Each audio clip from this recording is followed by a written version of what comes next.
Vamos lá, galerinha, para a nossa nona questão. Questãozinha trabalhando a parte de cinemática vetorial, aqui um pouco mais tranquila.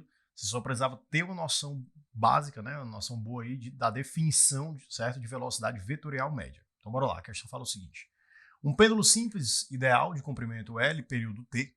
Lembra quando a gente fala de período de um pêndulo simples, eu estou falando do tempo de ida e volta, tá? Isso é um período. E aí ele diz, é deslocado formando um ângulo θ com a direção vertical em sua posição mais extrema. Então, ó, da posição mais extrema para a linha vertical, eu tenho aqui o ângulo θ, tanto para um lado como para o outro. Beleza? Show. Aí ele fala, após ser liberado, o pêndulo se desloca até a extremidade oposta. Assim, primeiro, se ele vai até a extremidade oposta, a gente tem o quê? De um lado para o outro. Se eu te disse que o período é ida e volta, então só a ida é o quê? Meio período. Então já sei que o tempo que foi gasto foi metade do período, certo? T sobre 2. Aí ele diz, assim pode-se afirmar corretamente que a velocidade vetorial média do pêndulo ao deslocar-se de uma extremidade para outra de sua trajetória é... Detalhe, galera, que ele não coloca em momento algum nos itens uma resposta vetorial, ele está te dando só apenas um valor numérico. Então, outro detalhe que faltou aqui no texto, ele está te pedindo o módulo da velocidade vetorial média.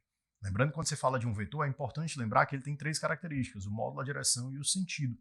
Então, quando ele está me pedindo aqui, no caso, para responder só o valor, ele tem que te informar que ele quer apenas o módulo do vetor velocidade vetorial média.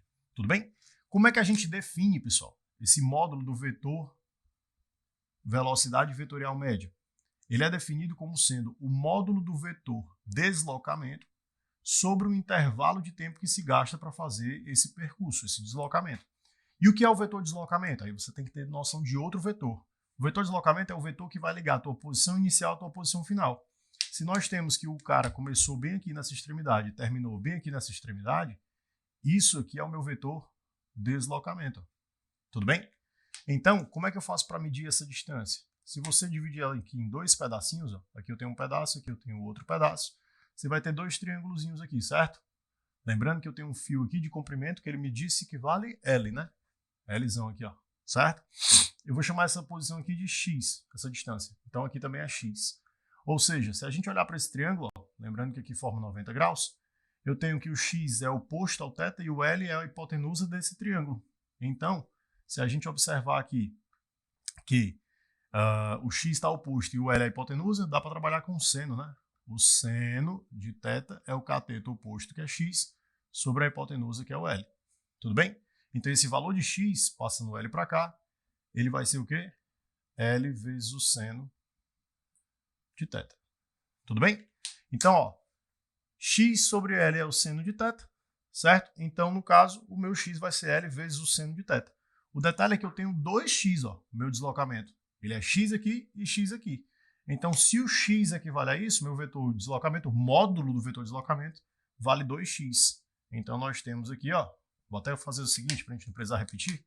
Se eu sei que isso aqui vale 2x, eu já pego logo duas vezes esse resultado. Então, ficou 2 vezes L vezes o seno de θ. Isso aqui sobre o intervalo de tempo. Lembra que ele disse que foi de uma extremidade à outra. Isso é metade do período. T sobre 2. Ó. Como eu tenho uma divisão de fração, repete a primeira, multiplica pelo inverso da segunda.